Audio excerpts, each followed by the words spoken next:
কাকি কি দিয়ে রান্তাছেন এটা? মাছ দিয়ে আলু দিয়ে ঢাকা। ভিতরে হাত প্রবেশ করার সাথে সাথে মনে হচ্ছে এক প্রাকৃতিক এসি। তো সত্যি এই এসি গুলো মানে প্রাকৃতিক ভাবে যদি তারা এগুলো না করতে পারতো তাহলে চরে বসবাস করা অযোগ্য হয়ে যেত।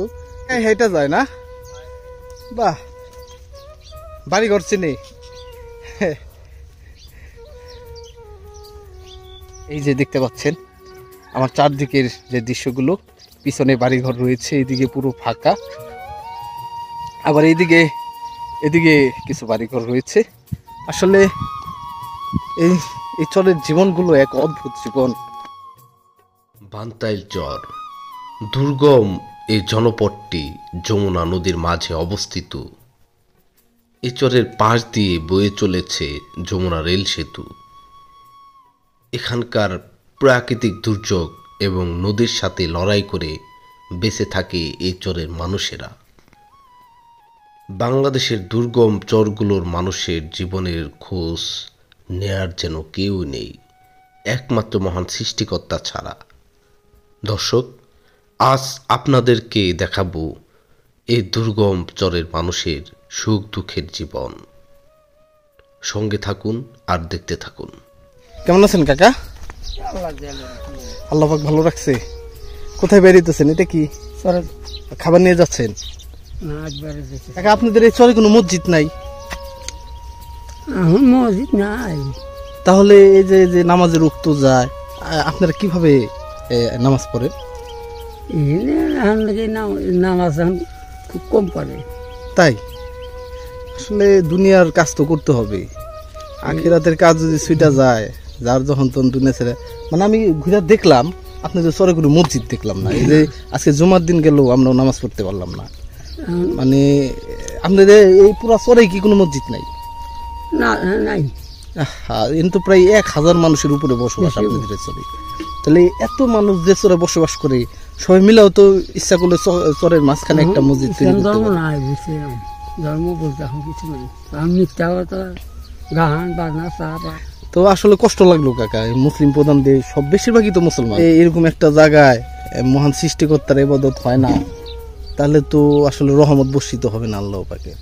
হয় না তো, আল্লাহ রহমত মনে করেন খালি গরম পানি খাইছে। কষ্ট লাগলো কাকা জিনিসটা। দর্শক, কত পরিবার বসবাস করে, চরটি কিন্তু বিশাল, কিন্তু এই পুরো চরে একটা মসজিদ নেই। এই জিনিসটা খুবই আমি হতবাক হয়ে গেলাম। মানে যার যার ঘরে ঘরে নামাজ পড়ে আর কি, মসজিদের প্রয়োজন নেই। মন চাইলে পড়লো, মন চাইলে পড়লো না। এই দর্শক, শুনতে পেলেন কাকার মুখের কথা যে এই পুরো চরে কোনো মসজিদ নেই, এবং আসলে ইবাদতের সারাদিন কাজ করে তারা ইবাদতের এনার্জি হারিয়ে ফেলে। আমরা মানুষ যখন আখিরাতের তুলনায় দুনিয়ার দিকে অগ্রসর হবে, তখন তারা সৃষ্টিকর্তার কাছ থেকে অনেক দূরে সরে যাবে। আসসালামু আলাইকুম, কেমন আছেন আপা? আলহামদুলিল্লাহ। কি রান্না হচ্ছে? হ্যাঁ, আপনাদের তো গরুর দুধ না এটা? মাশাআল্লাহ। তো কিনা খেতে হয় না তো? কয়টা গরু আছে আপা? 10টা। 10টা? সব কি বড় না ছোট? ওই যে ছোট গরু সবই আছে। এই গরুগুলো কি প্রতি বছর বছর বিক্রি করেন? হ্যাঁ, সারগনা বিক্রি করে আর গাবিগনা পালে। মানে সার মোটামুটি কয়টা আছে আপনার? 2টা আছে। 2টা? মানে ওই যে ওই গাবিগুলো থেকে এগুলো হয়? একটা গাবি কি 1 বছরে পরিপূর্ণ হয়, বড় হয় 1 বছরের ভিতরে? না না, 3 বছর পালা লাগে। 3 বছর পালতে হয়? তো কেমন কাটতেছে আপা এই দুর্গম চরের জীবন? এখন আল্লাহ যে এলে কাটা সে এলে কাটে। ভালো লাগে? এই এত গরম, কোনো সুযোগ সুবিধা নেই। ভালো না লাগলেও থাকা লাগে, এখন কি করা যাব, আজকে রাখা লাগে আঙ্গুরে। এই আপনারা তো কাজ করেন, এই যে গরু পালতে পালতেই তো জীবন শেষ। 10টা গরু যদি থাকে। হ্যাঁ দর্শক, এটা হচ্ছে অরিজিনাল গরুর দুধ। আমরা যেগুলো খাই বেশিরভাগ পানি মিশ্রিত তরল দুধগুলো খাই, তরল দুধ খাই, বিভিন্ন ডেইরি মিল্ক কিনে খাই। কিন্তু এই দুর্গম চরগুলোর দুধের কালার দেখলে বোঝা যায় এটা কত পিওর। এই ন্যাচারাল খাবার খেয়ে এই চরের গরুগুলো বড় হতে থাকে। আমাদের শহর অঞ্চলে যে গরুগুলো লালন পালন করা হয় বিভিন্ন ফার্মে, ডেইলি ফার্ম, তো ওইদিকে প্রচুর পরিমাণে মেডিসিন খাওয়াইতে খাওয়াইতে একদম পুরো গরুগুলোকে অনেক ফুলিয়ে ফেলে এবং দুধের জন্য অনেক মেডিসিন খাওয়াইতে হয়। কিন্তু এই চরের, এই দুর্গম চরের মানুষের যে গৃহপালিত পশু, তারা ন্যাচারাল ভাবেই মোটা তাজা এবং সতেজ হয়ে থাকে। ভালো থাকবেন আপা। এই পুরাটা কি আপনাদের বাসা? এটা গোয়াল ঘর তাদের। একটা গরু রয়েছে গোয়াল ঘরে বেঁধে রেখেছে। কি সুন্দর বাতাস বইছে, আলহামদুলিল্লাহ, একদম জুড়ে যাচ্ছে শরীর। দেখতে পাচ্ছেন কি সুন্দর বাতাস বইছে, আলহামদুলিল্লাহ। আসলে এই বাতাসগুলো যদি না থাকতো তাহলে চরে টিকাটাই দায় হয়ে যেত। চরের মানুষ এই আল্লাহ পাকের এই বাতাসেই তারা বেঁচে থাকে। মাঝখানে হয়তো বা তাদের থাকার ঘর, আর এটা আবার আরেকটা গোয়াল ঘর। এখানে একটা গরু রয়েছে, তো ওইদিকেও বাড়িঘর রয়েছে, ওইদিকেও যাবো, চলুন। আসসালামু আলাইকুম। কি আনলেন আপা? দেখি তো। আপনাদের খেতে থেকে নিয়ে আসলেন?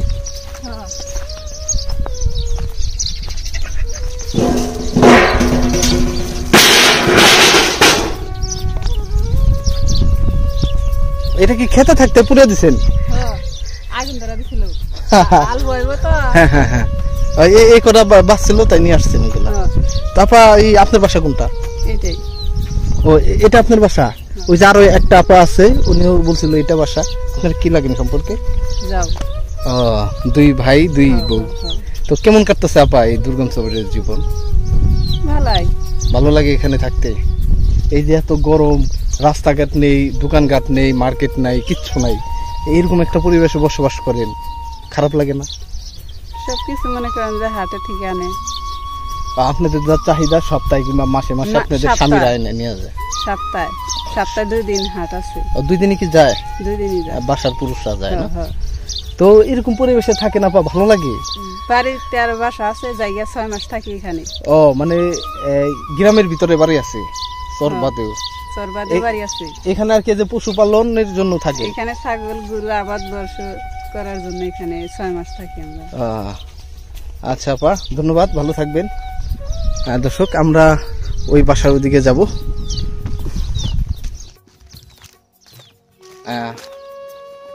গায়েস, দেখতে পাচ্ছেন যে কি পরিমাণ মরুময় এক চরে আমরা হেঁটে যাচ্ছি।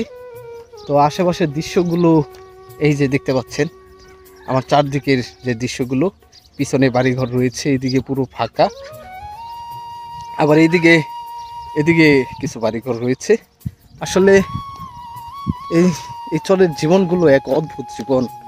এই সংগ্রামী মানুষগুলো এই দুর্গম চরগুলোতে তারা তাদের নিজেদের মতো করে জগৎ সাজিয়েছে। তারা তাদের নিজেদের মতো করে তাদের পৃথিবীকে তৈরি করে নিয়ে এই দুর্গম জায়গায় সংগ্রামের সাথে তারা জীবন অতিবাহিত করছে। সরকারি রাষ্ট্রীয় সকল সুযোগ সুবিধা থেকে তারা বঞ্চিত হয়েও তারা যেন এক প্রশান্তিময় জীবন এখানে অতিবাহিত করছে। এই দেখতে পাচ্ছেন কি সুন্দর সুন্দর ছাগল ছানা, 2টা বাচ্চা সাদা কালার, তার মার সাথে শুয়ে রয়েছে দুপুরে রোদে। তারা শেখায় একটু হাত পাও ছড়ে একটু শুয়ে পড়েছে।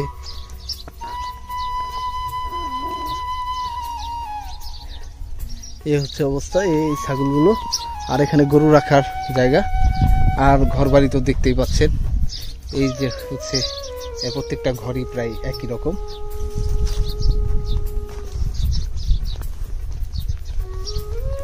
আর বেশিরভাগ টাইমেই এই যে দেখছেন গোয়াল ঘর, তার মানে এখানে প্রায় 20 থেকে 25টা গরু এখানে অবশ্যই রয়েছে, কারণ গোয়াল ঘর দেখা যাচ্ছে অনেক বড় লম্বা। আর দর্শক, এই চরগুলোতে ট্রাভেল মানে এক অদ্ভুত জীবনের অনুভূতি। আর এই দুপুরের সময় বাসায় মানুষ থাকে না বেশি, কারণ তারা চোখে পাতারে কাজে কর্মে ব্যস্ততায় তারা জীবন অতিবাহিত করে, ব্যস্ততার ভিতরে থাকে। মুরগি আছে 3টে। এত কম? ওই যে মারা গেছে। শিয়ালে অ্যাটাক করে না? শিয়ালেও নেয়। শিয়ালে নিয়ে যায়? হ্যাঁ। আপনার নিচে? হ্যাঁ নিচে, দিন দুপুরে নিয়ে যায়। তো এই যে এত গরম, কষ্ট হয় না বসবাস করতে এই চরে? কষ্ট আর কি, মনে করেন যে বাতাস থাকলে অতটা কষ্ট না। বাতাস থাকলে অতটা কষ্ট না না। রাত্রে তো আবার ঠান্ডা পড়ে? রাত্রে ঠান্ডা। তাই? হ্যাঁ। দর্শক শুনতে পেলেন এক বোনের কথা এখানে। তো চরের প্রত্যেকটা মানুষই এক সংগ্রামী জীবন অতিবাহিত করে থাকে, আর এই সংগ্রামী জীবনের বহির্প্রকাশই ঘটে এভাবে। আমি এই মধ্যপাড়ার এখানেও প্রচুর পরিমাণে গরু লালন পালন করে থাকে।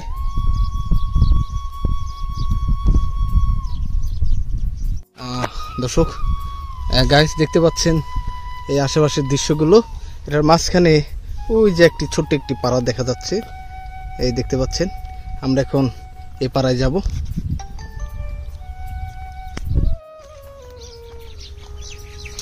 দর্শক এক সিরিয়ালে গরুগুলো দুপুরে খাওয়া দাওয়া করে তাদের গ্রামের ভিতর দিয়ে একাই হেঁটে যাচ্ছে। সত্যি এক অপরূপ দৃশ্য। একা একাই হেঁটে যায় না? বাহ, বাড়ি ঘর চিনে।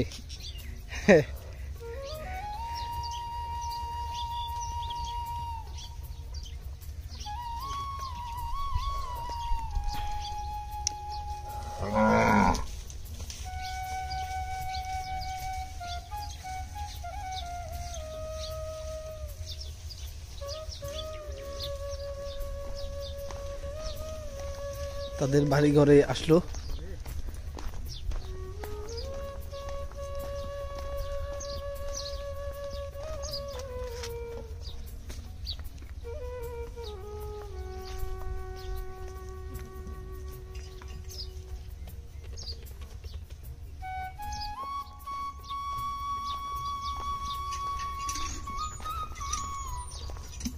গাইস দেখতে পাচ্ছেন যে এটা হচ্ছে ভুট্টার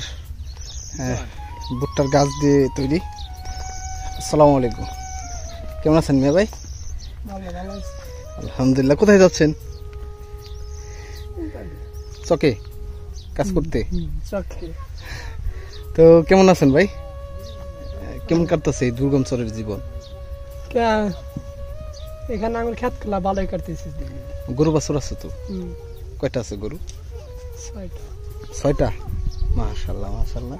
এটা গোয়ালঘর না? হ্যাঁ, এটা হচ্ছে গোয়ালঘর।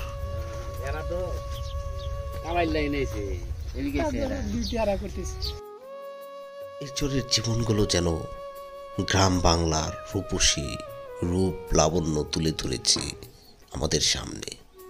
দর্শক, এই দুর্গম চরগুলোর মানুষের জীবন যেরকম সহজ সরল, তাদের জীবনের চাহিদা এবং তাদের জীবনের চলাফেরাও যেন সাদাসিধা মানুষের এক বহির্প্রকাশ। ছোট ঘরগুলো বিভিন্ন স্বর্ণের বেড়া দিয়ে তৈরি করা। ওইদিকে আরো একটা চর রয়েছে, ওই যে অনেক দূরে, আসলে অনেক দূরে দূরে এই চরগুলো। আমরা এখন এই বাসার দিকে যাব।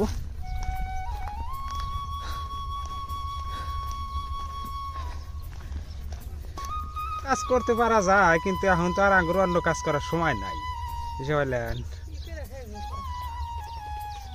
এর জন্য এই চরেই রয়েছে। হ্যাঁ, এই জন্য চরেই রয়েছে। গরু কয়টা আছে? গরু আছে 5-7টা আছে। 5-7টা। এমনি চাষবাস তো করেন? হ্যাঁ। তো সব মিলিয়ে কত বছর এই চরের জীবন? এই চরের জীবন তো মনে করেন যে এখন ভাঙ্গা গেছিল, ফের উঠছে, মনে করেন যে তাও 10-12 বছর ধরে। এটা কি বাপ দাদার ভিটা ছিল? হ্যাঁ, বাপ দাদার ভিটা। ও, তার মানে পূর্বপুরুষ থেকে আপনার এই চরে বসবাস করেন? পূর্বপুরুষ থেকেই। তো আপনাদের থাকার রুম কোনটা? এইটাই। দর্শক, এখানেই হচ্ছে কাকারা বসবাস করে। এখানেই থাকেন কাকা নিচে? কিন্তু কাকা ঠান্ডা আছে তো? ভালো ঠান্ডা? ঠান্ডা আছে ভিতরে, ঠান্ডা কিন্তু? ঠান্ডা আছে। মাশাআল্লাহ। দর্শক, ভিতরে হাত প্রবেশ করার সাথে সাথে মনে হচ্ছে এক প্রাকৃতিক এসি। তো সত্যি এই এসিগুলো মানে প্রাকৃতিক ভাবে যদি তারা এগুলো না করতে পারতো তাহলে চরে বসবাস করা অযোগ্য হয়ে যেত। এখানে এত পরিমাণে গরম পড়ে দিনের বেলা, কিন্তু রাতের দিকে দেখা যায় যে ঠান্ডা পড়ে, ঠান্ডা হয়ে যায় না পরিবেশ। আইতে ঠান্ডা না আসো না অসুখ ধরে গেছে। কাকি কি দিয়ে রান্তাছেন এটা? মাছ দিয়ে আলু দিয়ে ঢাকা দিয়ে। ও তো মজার খাওন, আলু আর ডাটা। বাংলাদেশের এই দুর্গম চরগুলোতে ট্রাভেল না করলে কখনো অনুধাবন করতে পারবেন না এখনও মাটির মানুষ রয়েছে চরগুলোতে। দর্শক, আজকের মতো এই দুর্গম জনপদ থেকে বিদায় নিচ্ছি। দেখা হবে পরবর্তী পর্বে। সবাই ভালো থাকবেন। আল্লাহ হাফেজ। আসসালামু আলাইকুম।